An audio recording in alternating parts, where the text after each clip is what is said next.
Herkese günaydın. Başlangıç noktasına geri döndük. Rota yeniden oluşturuluyor. Bakalım bir sonraki istikamet neresi? Köy sınır kapısından ilk defa giriyoruz. Tatil kredisimizdir. Yağmur başlattık yine. Deniz, sahil, kum, güneş. Akşam geziye çıktık yine. Arkadaşlar tam 45 dakika oldu. İlk sınır kapısını geçtik. Sanki gece 3'e kadar hiç valiz yapmamışım. Hiç uykusuz değilim. Hiç yorulmamışım. O güvenliklerden geçerken stres yaşamamışım gibi çek pampa yani. Bildiğin şehirde geziyoruz şu an. Akşam uçağımız var. Bir dünya daha yolumuz var. Oslo'da ineceğiz. 12 saatte araba kullanacağız. Nasıl olacak hiç bilmiyorum.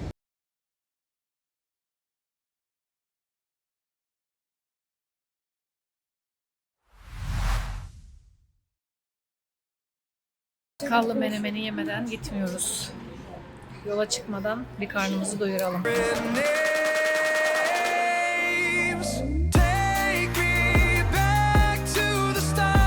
600 ödedik. Bakalım burada ne kadar çıkacak.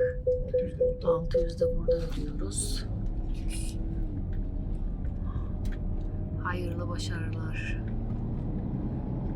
Daha çekecek mi? Bir tane daha çekecek. Herkese günaydın. Başlangıç noktasına geri döndük. Rota yeniden oluşturuluyor. Bakalım bir sonraki istikamet neresi? Türkiye'de evini kapatmış gurbetçi dramı. Valizler bir öteye gidiyor, bir beriye gidiyor. Artık taşı nereye kadar bilmiyoruz. Geldikçe eşyalarımı da götürmeye çalışıyorum. Valizler boy boy. 4 kişilik aileyle seyahat etmek böyle bir şey. Fizik tedaviye gideceğim İstanbul'dan. Arabayla karşıya geçmemiz çok uzun süreceği için bu sıcakta 30 derece sıcaklık var. Yürüyorum şu an. Herhalde gidene kadar gideceğim yere ya eriyeceğim ya da kapkara olacağım. İstanbul seni seviyorum ama trafiğini hiç sevmiyorum. Şuraya baksanıza ya. Şu trafiğe. İstanbul'u bugün turist gibi gezeceğiz. Bir boğaz turu yapalım. Özleyenlere İstanbul'u da çekmiş olayım hadi.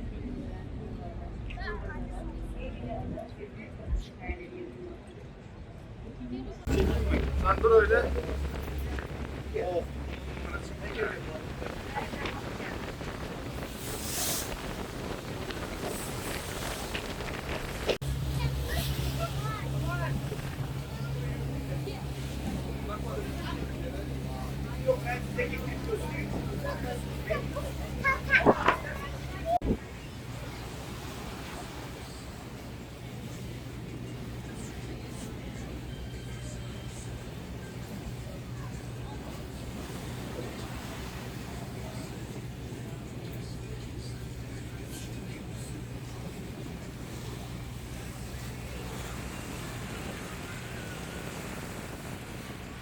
Selçuklu Sultan'ın güzeller güzeli bir kızı varmış. Sultan'a bir kahin, kızının bir yılan tarafından ısırılıp öldürüleceğini söyler. Kızın babası bu duruma çok üzülür. Düştük yollara sabah sabah. Kırklareli'nden hepinize selamlar. Buradan Bulgaristan sınırına doğru gidiyoruz. Buraya da ilk defa giriş yapmış olduk. Dereköy huduttan ilk defa geçeceğiz. Evet, ilk defa geçeceğiz. Buradaki sınır kapısından onu da çekmiş olayım sizlere. Normal öbür sınırlar biraz kalabalık herhalde değil mi? Öyle diye duydum. Bakalım buradaki sınır kapısında durum ne olacak? Çok kuyruk yok gibi gözüküyor. Şu an Bulgar sınırına geçiyoruz. Türkiye sınır kapısında yarım saat bekledik. Burada da çok yoğunluk yok gibi. Buradan sorunsuz bir şekilde geçtik. Gümrüğe tabi bir şeyimiz olmadığı için araştırma da yapmadılar. Şimdi geçtik bırak. Yola devam ediyoruz Burgaz'a doğru. Su almaya yer yok, bir tane büfe yok. Daha sınırdan geçer geçmez kasino koymuşlar. Bu nedir ya? Bu nasıl bir şeydir ya? Sınırdan geçer geçmez vinyet almayı unutmayın yoksa ceza yersiniz. Zaten yolda tabelalar görürsünüz, vinyet tabelaları. Nereye kadar gitmiş? Polisler kuytu köşelerde bekleyebilir her an sizi durdurmak için, ceza yemeyin, baştan söyleyeyim. Hayalini kurduğum o an geldi. Bak direkt durdum yani. Şunu gördüğüm an durdum. Çünkü bütün sene bunun hayalinle yaşıyorum. Buradan bir kahve içmek için. Espresso alıyoruz şu an. Ya şu makinedeki lezzeti hiçbir yerde bulamıyorum ya. Böyle bir şey yok. Yol kenarında ya, mahalle arasında. Çok zor bir şey mi? Şunlardan koyuverin Norveç'e de ya. Koyuverin şunlardan. O ses. Şu köpüğün güzelliğine 50 sente şu kahve içiyorsun ya. Tatil kredisimizdir. Yağmur başlattık yine. Nereye gitsek yağmuru götürüyoruz demiştim ya. Bak tatile gidersek eğer oluyor bu. Şimdi tatile gidiyoruz ya biz. Havaya bak.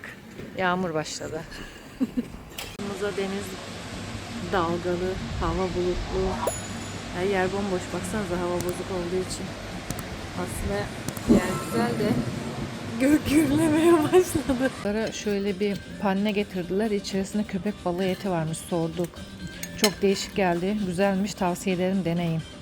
Ailecek akşam gezmesine çıktık. Her yer çok kalabalık. Etrafı çekeceğim size şimdi.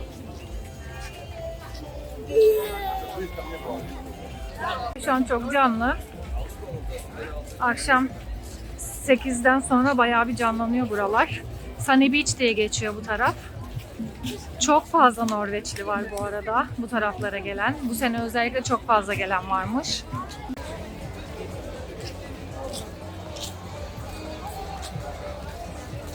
Bugün biraz düzeldi gibi, deniz havuz yapabildik. Dinlendik biraz, sonra da dışarıya çıktık. Biraz etrafı dolaşacağız. Evet. Şehrin ışıkları yanıyor. Ay bayağı yukarıdayız şu an. Hatta çok aşağı sarkma. Gözüküyor karşısı ama Necla. Çekebildiğin kadar çek. Şurası da çok iyi. Baksana, Arkamı şey yapamıyorum şu an. Kıpırdamasın çok kıpırdamayın şu an. Ay kuşu da yakaladım. Arkadaşlar neredeyse 15 yıldır bugünü bekliyordum. Bu sene eşimle evliliğimizin 15. yıl dönümü ve ilk evlendiğimizde bana bir söz vermişti. Bir günden gelirsek bir yerde Aziz konserine götüreceğim seni demişti. O gün bugünmüş. Şu an Sunny Beach'teyiz ve bu akşam konser olacağını öğrendik. Hemen yer ayırttırdık. Tabii sıra beklememiz gerekecek biraz büyük ihtimalle. Çünkü gece 3'te falan çıkıyormuş. 11-12 gibi gidip sırada beklememiz gerekecek. Çok heyecanlıyım. Hazırlandım. Konser alanında görüşürüz. Outfit check.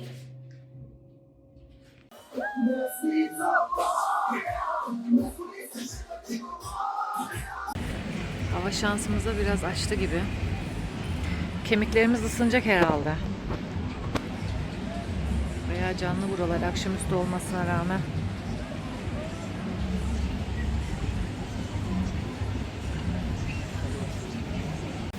Deniz, sahil, kum, güneş. Akşam geziye çıktık yine. Bir şey söyleyeceğim. Bulgaristan Euro'ya geçtiği için Ocak ayından itibaren, 2026'dan itibaren biraz pahalılaşmış buralar. Ama tabii birçok yere göre daha uygun. Etrafta bayağı alışveriş yerleri var, böyle dükkanları. Sunny Beach diye geçiyor burası arkadaşlar. Biraz fiyat göstereyim. Magnetler falan var. 1,5 Euro'dan başlıyor. En uygun. Takılar falan filan var. Bence arkadaşlar kıyafetleri İstanbul'dan alıp burada satıyorlar gibime geldi. Burada İtalyan yazıyor ama bakıyorsunuz etiketine Merter çıkıyor falan. 25-30 euro civarında şeyler, kıyafetler. Böyle Made in Italy falan yazıyor ama bunlar bildiğim Merter yani. 20 euro fiyatı. Maçlara devam ettiği için formalar tabii ki orijinal değil. Biraz ön planda. Her markanın da imitasyonunu bulmanız mümkün. Bunlar da İstanbul'dan geliyor, garanti. İmitasyon. 25, 35, 45 euro o civarlarda fiyatları. Türkiye'de nasıl bilmiyorum ama. Sahil boyu beach barlar var bu şekilde. Onlara çocuklarla falan oturabiliyorsunuz. Çocukları oynatabileceğiniz alanlar da var.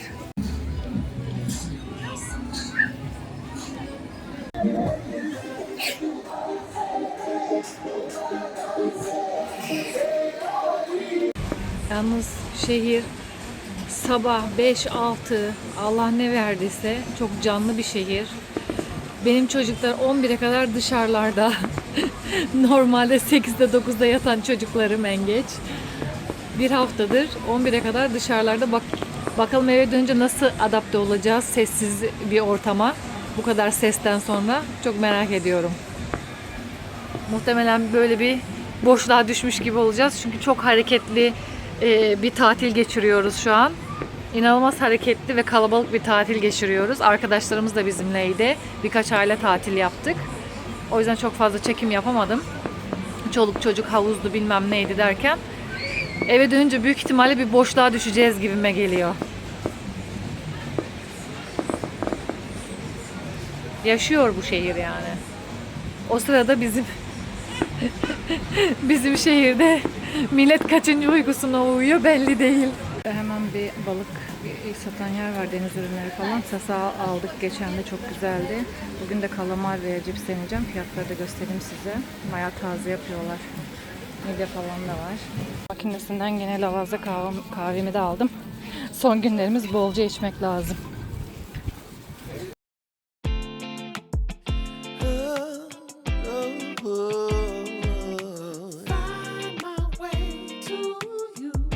Kısa doyduk. Hesap 109 euro geldi. Alkol fiyatlarını çok soruyorsunuz. Bak fiyatları da çekeyim size. Büfede fiyatlar bunlar.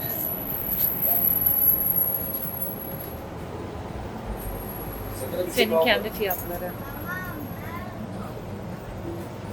Su 2 euro. bir ondan başlıyor. Avrupa'da su nedense çok pahalı.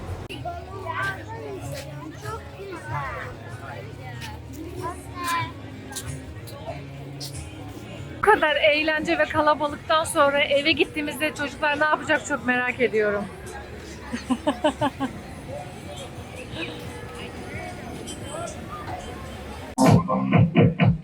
Hadi.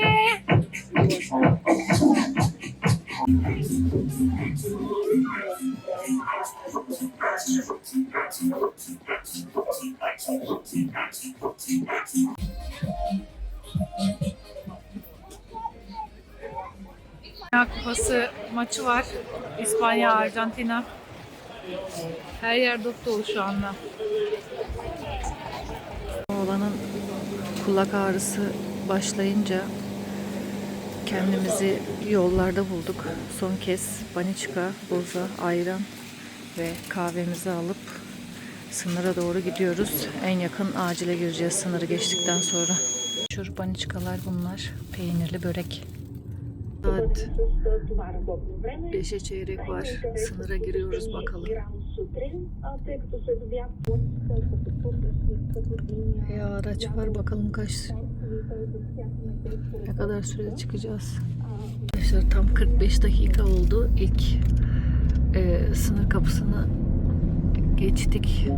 Bulgaristan'dan çıkış yaptık. Şu an Türkiye'ye giriş yapıyoruz. Bakalım burada ne kadar bekletecekler. Şükürler olsun sorunsuz geçtik. 2 saati buldu çıkmamız. Kontroller, o bu şu derken Edirne'ye giriş yapacağız birazdan. Sınırı geçtik. O kadar yorgunluk ki hemen uyumuşuz. Bir kısa özet geçeceğim. İstanbul'a geri döndük kayınvalidemlere. Apar topar Bulgaristan'da buluşmuştuk aslında. Eşimin anneannesi orada yaşadığı için. Birkaç gün orada duracaktık ama oğlumun gece yarısı kulak ağrısı çok ileri seviyeye çıktığı için kulağı enfeksiyon kapmış. Büyük ihtimalle denizden ya da havuzdan. O yüzden acilen doktora gelmemiz gerekti İstanbul'a. Ve görüyorsunuz bir hevesle çıktığımız, çocuklarla çıktığımız her tatilin sonu böyle bol ilaçlı geri dönüşlü oluyor. Ya ishal kusma ya böyle enfeksiyon vesaire oluyor. Antibiyotik başladık. Bir sürü kulak damlası, burun damlası, alerjik riniti falan da olmuş. İşte iyileşme sürecimiz var birkaç güne. Kontrole falan da gideceğiz. Bunları kullanacak maalesef. Bayağı bir ağrısı var. Sağlık olsun diyeceğiz. Yapacak bir şey yok. Apar topar döndük artık. O iyi olsun da. Demler de peşimizden geldi. Bahçede ne varsa toplayıp getirmişler. Orada yiyemedik, en azından burada yiyelim diye. Bir yandan fasulye içikliyoruz burada. İşte bahçeden ne varsa domatesli şudur budur getirmişler sağ olsunlar.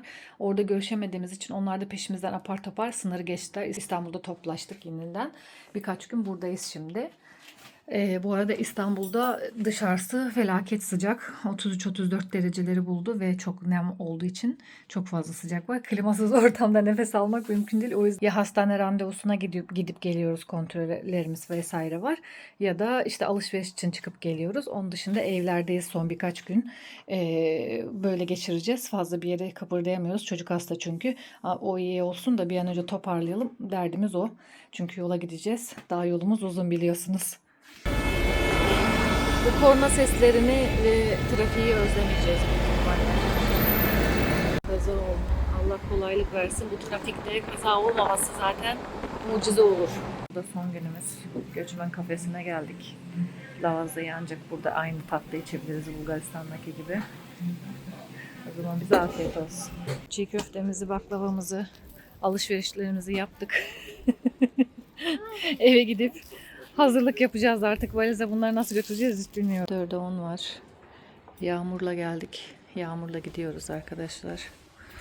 Uçağımız var 7'de. 7'deki uçağa 4'te çıkıyoruz mecburen. İstanbul Havaalanı çok büyük olduğu için anca yerleşiriz. Check-in'leri falan yapacağız orada. Yolculuk başlasın. Önce Riga'ya, sonra 9 saat bekleme süresi, sonra Oslo'ya. Oslo'dan da 12-13 saat arabayla evimize dönüş yapacağız inşallah hayırlısıyla. Hadi bakalım. Her göçü gibi gidiyoruz yine. Havaalanı o kadar büyük ki git bitmiyor arkadaşlar. 4'ü çeyrek varken evden çıktık ya, saat 6 oldu ya. Hala varamadık biniş kapısına. Havalar çiğ köftenin takılmamasına çok sevindim şu an. Ama çikolata kavanozunu sırt çantasında koymuşum, son bir canı havliyle onu attılar. Olacak o kadar. Hadi bakalım. Oslo yolcusu kalmasın. Saat 6'yı çeyrek geçiyor. Daha uçağımız da var. Valizler orada. 9 saat havaalanında aktarma için bekleyeceğiz. Eğer valizlerimizi emanet edebilirsek belki çıkar biraz dolaşırız ama çok yorgunuz. Gece hiç uyumadan neredeyse yolculuğa çıktım 3'e kadar. Sabah 3'e kadar valizleri yaptık. Yok 1 kilo fazla, yok 2 kilo fazla. Onu dağıt, bunu çıkart, onu koy, bunu at derken saat 3 oldu ve hiç dinlemeden yola çıktım. Yol nasıl bitecek hiç bilmiyorum. Riga'da Old Town'a geldik. Şimdi biraz burayı dolaşacağız. Bir şeyler yiyeceğiz. Buraya ilk kez geliyoruz. Bakalım nasıl bir yermiş. Fiyatları çekeyim arkadaşlar.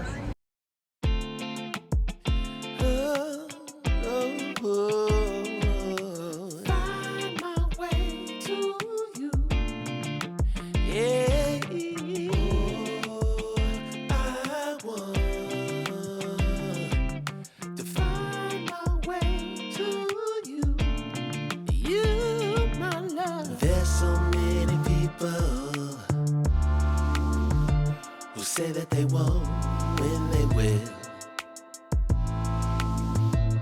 I could use some motivation. Otantik bir restoran bulduk hemen. İlk başta kilise zannettim, meğersem restoranmış burası. Bakalım neler var içeride. Bayağı otantik bir yer. Böyle mahzene doğru iniyor. Tünellerden falan geçiyorsunuz. Çok değişik ya. Hayır ya.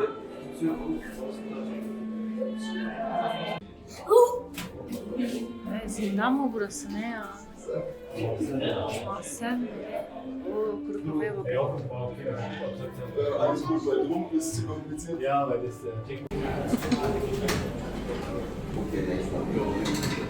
Baya değişik bir yermiş burası. Çok şeye benzettim. Krakow, işte nereye gitmiştik daha önce, Torun, oralara benzettim çok. Sıla yolu videolarımızdan izleyebilirsiniz. Oralar da çok güzeldi. Şehrin dokusu bayağı bir benziyor, mimari yapısı Krakow'a, Torun'a. Oralar da böyle ortam. Sanki gece 3'e kadar hiç valiz yapmamışım, hiç uykusuz değilim, hiç yorulmamışım. O güvenliklerden geçerken stres yaşamamışım gibi çek pampa yani. Bildiğin şehirde geziyoruz şu an. Akşam uçağımız var. Bir dünya daha yolumuz var. Oslo'da ineceğiz. 12 saatte araba kullanacağız. Nasıl olacak hiç bilmiyorum. Sorular geçiyor. Anı değerlendirmek deyince de biz arkadaşlar. Yapacak bir şey yok. Madem 9 saat bekleme süremiz var, havaalanında beklemeyelim demişizdir. Yorgun da olsak gezeceğiz. Find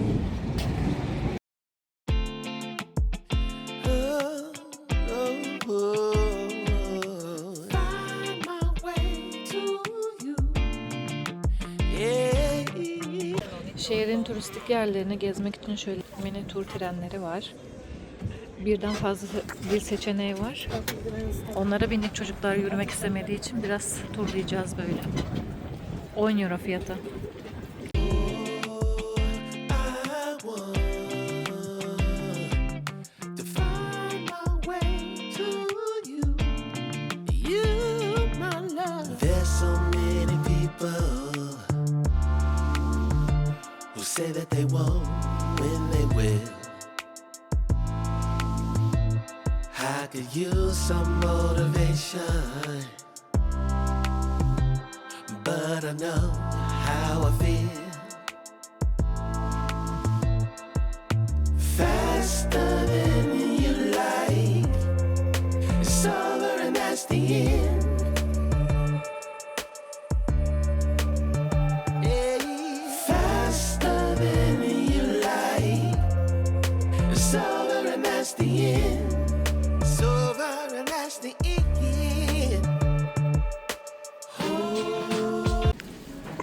Hayatım ne yapıyorsun? Atılırsa içimiz yanmasın diye çiğ köfteleri yiyoruz. 1 kilo çiğ köfte alınsan havalimanında atılmasın diye ne yersek kâr. Neyse akşam yemeğimiz çıktı. Havaalanında yine lavazza bulduk. Fiyatlara bakın burada. Uzun espressonun 2 euro. Biz 50 santine falan alıyorduk. En fazla 1 euro falan ödüyorsun Bulgaristan'da.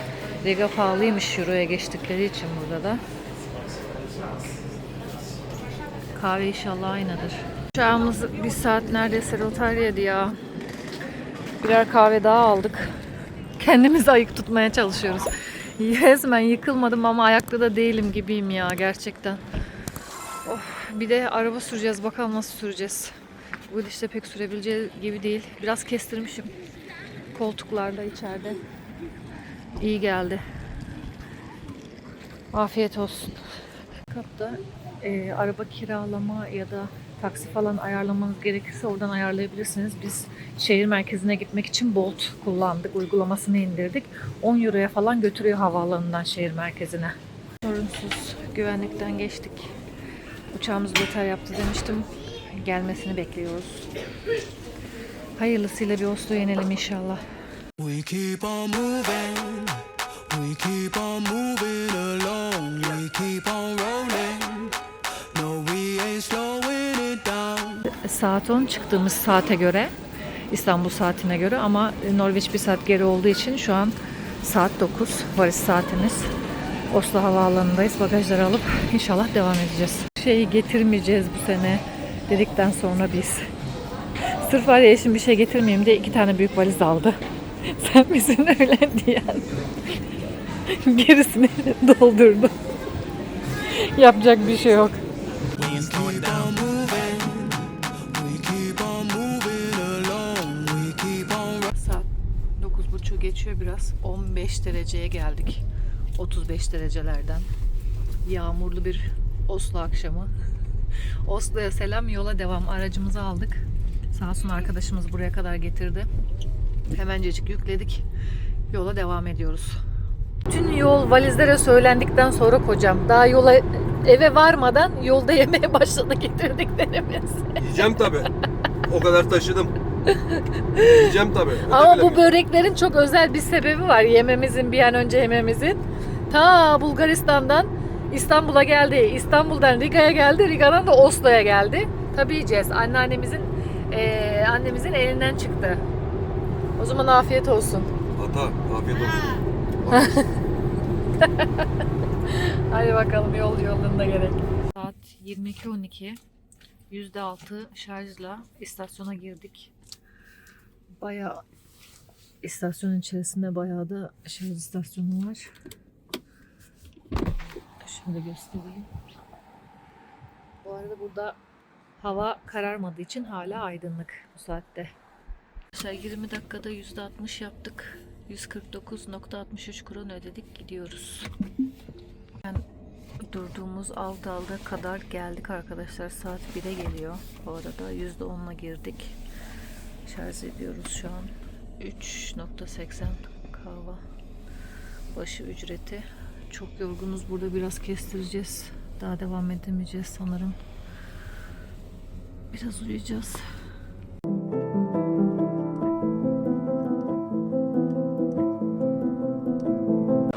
Turanheim'a 45 kilometre yolumuz kaldı. Açık benzinlikçi bulamıyoruz.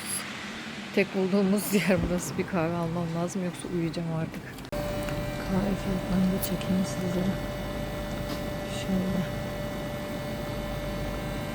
Kahve içelim, kendimize gelelim yoksa bayılacağız artık. Yol geçmiyor resmen. Saattir falan ben sürüyorum. Eşim biraz dinlendireyim dedim. Bütün yolu neredeyse o geldi. Bayağı yoruldu. Hadi bakalım yolculuk başlasın.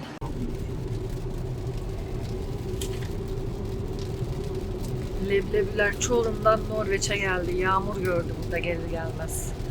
Ne yol yaptık be. Bu saat 9 hala eve varamadık gerçekten. Yağmurla çıktık yola, yağmurla geri dönüyoruz. Özlemişsinizdir. Yağmur severlere gelsin. 13 ile Gronk diye bir yer var. Oraya geldik. Artık yaklaşıyoruz eve. En son %100 yapmıştık arkadaşlar. 386 kilometre yol gelmişiz. Burada da biraz doldurup devam edeceğiz. Bir mola verelim. Çok yorulduk.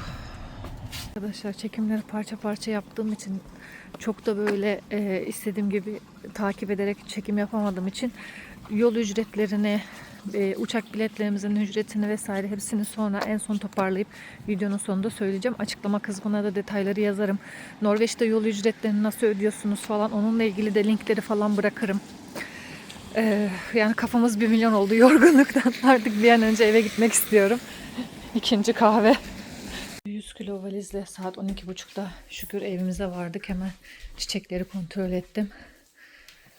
Özlediniz mi manzarayı? Sisli, yağmurlu, bulutlu bir havaya geldik. Evim çok şükür geldik yani. Evim güzel evim. Gerçekten özlemişim. Ata da özlemiş. Ben diyorum tatile devam edeceğim. Kim gelecek benimle? Herkes diyor ki biz evimizi özledik. Sen git nereye gidiyorsan.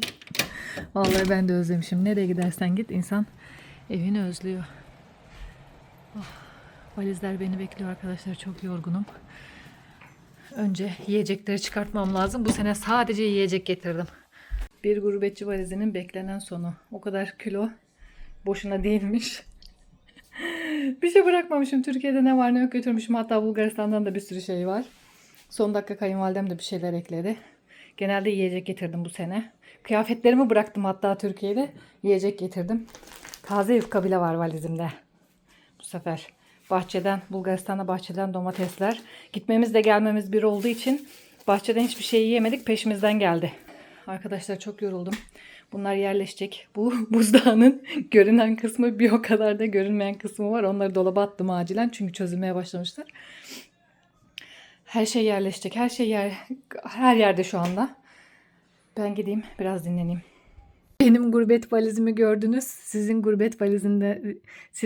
gurbet valizlerinde neler var, neler getiriyorsunuz, neler taşıyorsunuz yorumlara yazın. Anılarınızı dinlemek isterim bu konuyla alakalı. Erkekler bu konulardan pek hoşlanmıyorlar ama gelince de bizden fazla yiyorlar. Şekil ağa gördünüz videoda. Daha yoldayken yemeye başladı canım kocam. Ama saya saya getirdi yani. Yapacak bir şey yok. Büyük ihtimalle aynı kaydırı paylaştığım hemcinslerim var. Sizleri saygıyla, sevgiyle selamlıyorum. Hiç kulağınızı asmayın. Ne buluyorsanız getirin. Lazım. Önümüz kış. Hepsi yenecek. Buralar bıraktığımız gibi biraz meyvelerim olmaya başlamış. Güneş göremedikleri için hala kızarmamışlar. O ayrı mesele. Çok şükür vardık evimize. Bundan sonraki vloglar büyük ihtimalle normal rutinlerimize dönüş okul başlangıçları. Oğlum 1. sınıfa başlayacak, kızım ortaokula başlayacak. Okul hazırlıkları normal rutinlerle alakalı olur büyük ihtimalle. Ama birkaç gün bana izin verin. Bir kendime gelmem lazım. Çünkü pazartesi direkt işe başlayacağım. Hiç dinlenemeden. Her yerde valizler açılacak. Ev toparlanacak vesaire. Kısa bir mola istiyorum. Sonra yavaş yavaş yeni vloglarda görüşürüz. Kendinize iyi bakın. Bir Sıla yolunun daha sonuna geldik birlikte. Bize eşlik ettiğiniz için teşekkürler.